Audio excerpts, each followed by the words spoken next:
So free ports are not new.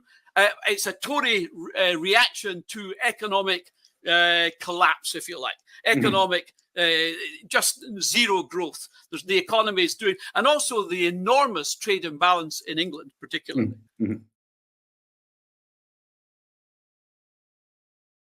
But essentially, they're just implementing a Tory policy here and adding a spin to it with the greenwashing aspect of it, which is totally irrelevant. What Edinburgh should be doing is developing a ports policy to develop port infrastructure in Scotland, which is geared to developing trade. So this is what we don't have. It still means that most of Scotland's economy is dependent on seaports in the south of England.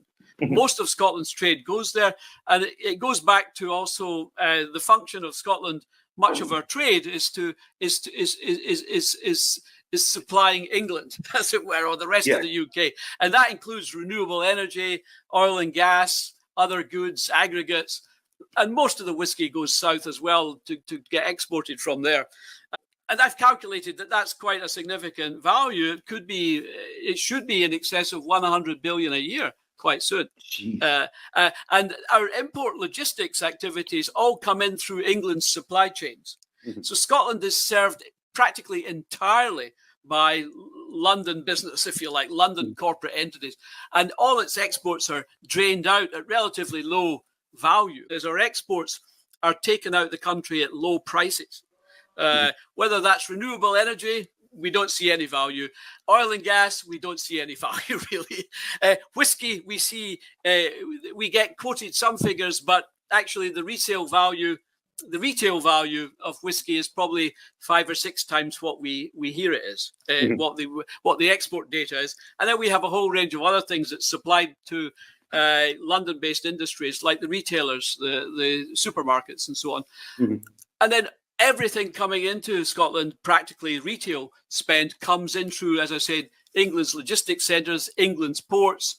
So we're kind of held captive in that economic environment, whereas we would have enormous advantage in Scotland if we could control these assets and actually sell these goods to the wider market as well at better prices, and also to source goods in from the wider market directly into Scottish ports from international markets at lower prices. Our problem in Scotland particularly is we don't have advanced seaports.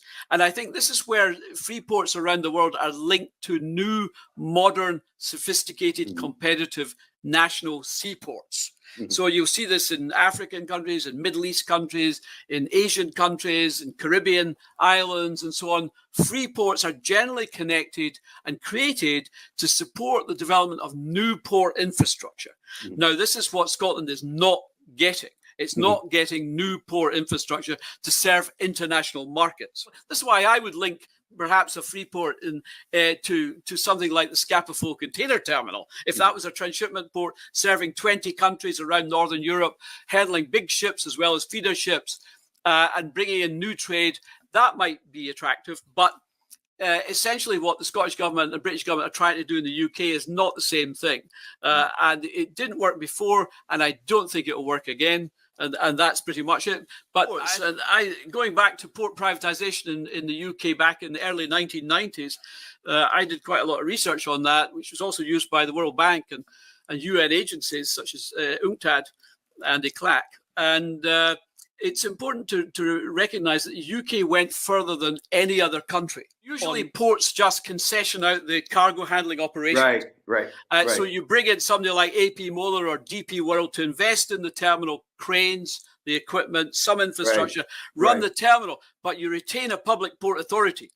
But the state regulate the port, the state invest in the infrastructure. So the private sector coming in, maybe buying or installing the cranes, the superstructure. So there's a divide between infrastructure and superstructure. And this is the common concession model globally, throughout the EU and globally. And what the UK did was different in 2 respects. It sold not just the cargo handling function, it sold the property rights, the land. And it sold the port authority as well. So it gave the regulator to the new private company. So what we have in the UK is these port estuaries are run by private groups that are now owned by offshore consortia. It's got all the land, it's got all the regulation, it's got a whole monopoly. So what the Tories did back in the 80s and 90s was they in transport generally is they sold off all the property rights. The problem we have in Scotland is these property rights under the claim of right, the common good, are held by, well, in the common good, they're held by the people. So there's a question whether they have the right to do this. And also going back, previous regimes took the ports, say for example on the Forth, there's maybe 10 different ports. These were owned by the boroughs at one time. They were owned by the communities. And this is the same as the continental model even today. The communities own the ports. France is a bit different because the central state has authority, but on the North Continent in general and Scandinavia, you'll find that mostly it's the municipalities, the cities, Hamburg, so on, Rotterdam, that control the port. Okay. And this is where London policy basically transferred the rights of the port owners, being the boroughs, first of all to trust ports, which are basically a semi-corporate entity, it was an English kind of model, and then subsequently to privatization. So I think we need to focus much more on the governance of these port infrastructures, which we've seen lack of investment in.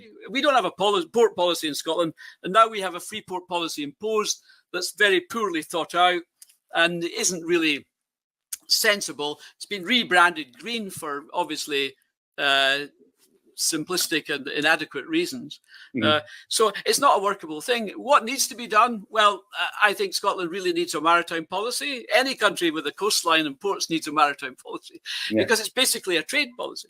And without good quality, competitive international seaports, you can't develop your trade. And what all the former colonies did was reorientate their trade away from London. Yeah. And that's not just Ireland. That also included Canada, Australia. Oh, yeah, everybody. They had to focus their trade on Asia, the Middle East, Africa, globally. And they had to stop sending everything through London because all their goods were going to London cheap and all their goods were coming back from London expensive.